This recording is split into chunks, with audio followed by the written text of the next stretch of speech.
Bonjour tout le monde, on se retrouve encore une fois ici sur Go Academy afin d'apprendre un petit peu de grammaire. Donc les thèmes d'aujourd'hui, c'est les passés composés et l'imparfait. On va étudier quelles sont les caractéristiques du passé composé et quelles sont les caractéristiques aussi de l'imparfait. Donc on commence avec les passés composés. La première caractéristique, c'est que, et si vous utilisez les passés composés, vous voulez exprimer une action qui a commencé et qui a fini au passé. Ça veut dire que l'action ou l'activité dont vous parlez, vous allez prendre en compte que vous avez une date où ça a commencé et une date aussi des fins. D'accord? C'est une action plutôt limitée. On parle aussi et parfois d'une action instantanée. C'est une action qui prend très peu de temps, une action très rapide. Finalement, nous avons aussi que les passés composés va être utilisés pour parler des événements importants et dans votre vie personnelle, mais ça peut être aussi dans l'histoire, d'accord? Des moments historiques, de dates aussi importantes vont être suivis de phrases au passé composé, d'accord?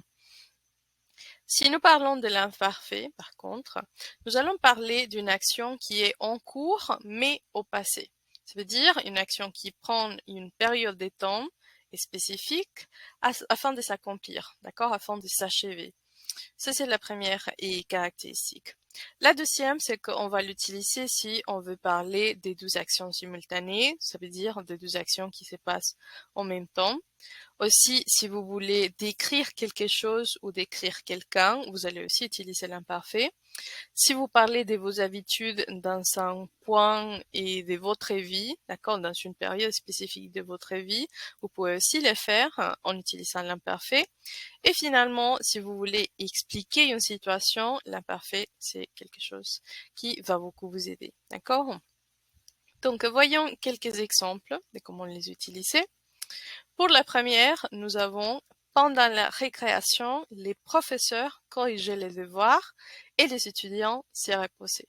Ici, nous avons deux actions qui s'accomplissent en même temps. D'accord? Ce sont deux actions qui se passent en même temps. Donc, les professeurs font une action et en même temps, les étudiants font une autre. Dans le deuxième exemple, nous avons en 2020, les étudiants ont reçu leur diplôme en ligne. Ici, on parle d'une action spécifique dans un moment spécifique de l'histoire. Ici, on parle par rapport, bien sûr, à la pandémie.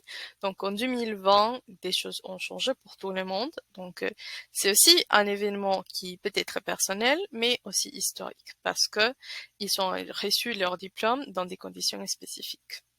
Et finalement, nous avons, j'ai écouté le téléphone sonner quand je prenais une douche. Ici, nous avons l'ensemble de l'imparfait et aussi du passé composé. Vous allez voir que l'activité la plus courte, c'est la phrase que on utilise avec les passés composés, que c'est j'ai écouté. Et dans les cas de l'imparfait, on utilise je prenais parce que ça prend un petit peu de temps, d'accord, de prendre une douche, peut-être 5, 10, 15 minutes. Donc c'est une période plus longue de temps. Et quand on compare les deux actions, on peut voir que la plus longue, c'est celle de l'imparfait et la plus courte, c'est celle de passé composé. Donc, ça c'est tout pour aujourd'hui. Merci beaucoup de votre attention et à très bientôt.